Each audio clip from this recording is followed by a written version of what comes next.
اعوذ باللہ من الشیطان الرجیم، بسم اللہ الرحمن الرحیم۔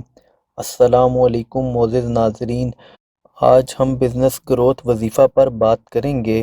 بہت سے بھائی اور بہنیں کاروباری حالات کی وجہ سے بہت پریشان ہیں اور چاہتے ہیں کہ کاروبار میں ترقی ہو اور تمام معاملات بہتر چل سکیں۔ آج اسی بات کو مد نظر رکھتے ہوئے انتہائی چھوٹا عمل بتاؤں گا جس کے کرنے سے آپ انشاءاللہ نہ صرف کاروبار میں برکتیں حاصل کریں گے بلکہ آپ کے گھر میں، آپ کی زندگی میں برکتیں حاصل ہوں گی۔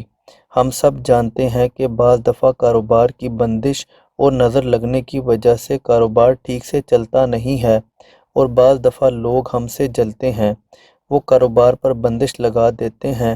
ایسی صورت میں بھی آپ اس عمل کو کر سکتے ہیں۔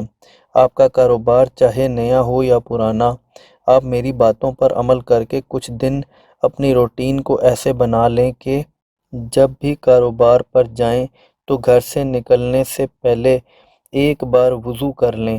کاروبار کی جگہ پر پہنچنے سے پہلے اور پورا دن جب جب یاد آئے تو درود ابراہیمی اللہم صلی علی محمد وعلی آل محمد کما صلیت علی ابراہیم وعلی آل ابراہیم انک حمید مجید، اللہم بارک علی محمد وعلی آل محمد کما بارکت علی ابراہیم وعلی آل ابراہیم انک حمید مجید کا ورد کرتے رہیں۔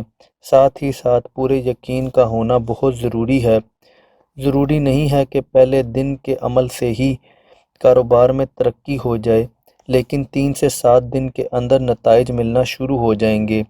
ساتھ ہی ساتھ خود کو پاک رکھنے کی حتی الامکان کوشش کریں اور چاہیں تو بہتر نتائج کے لیے نماز پڑھنے کا معمول بھی بنا لیں۔ اگر آپ کو لگے کہ اللہ کی ذات آپ سے ناراض ہے تو ایک بار سورہ یاسین کی تلاوت کا معمول بھی بنا سکتے ہیں۔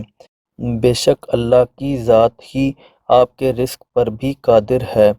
میری باتوں پر عمل کریں گے تو کاروبار میں دن دگنی رات چگنی ترقی کریں گے۔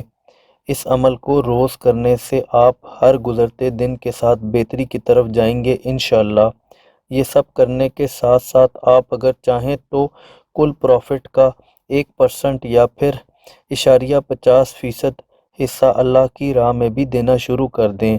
انشاءاللہ ہر معاملات بہتر ہو جائے گا اور ایسے آپ کے کاروبار کا پارٹنر اللہ کی ذات ہوگی۔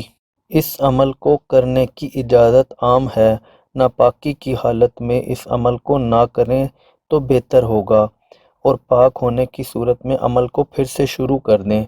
ویڈیو پسند آئی ہو تو ویڈیو کو لائک کر دیں۔ مزید اسلامک ویڈیوز اور وظائف کے لیے ہمارے اس چینل کو سبسکرائب کر دیں۔ اللہ حافظ۔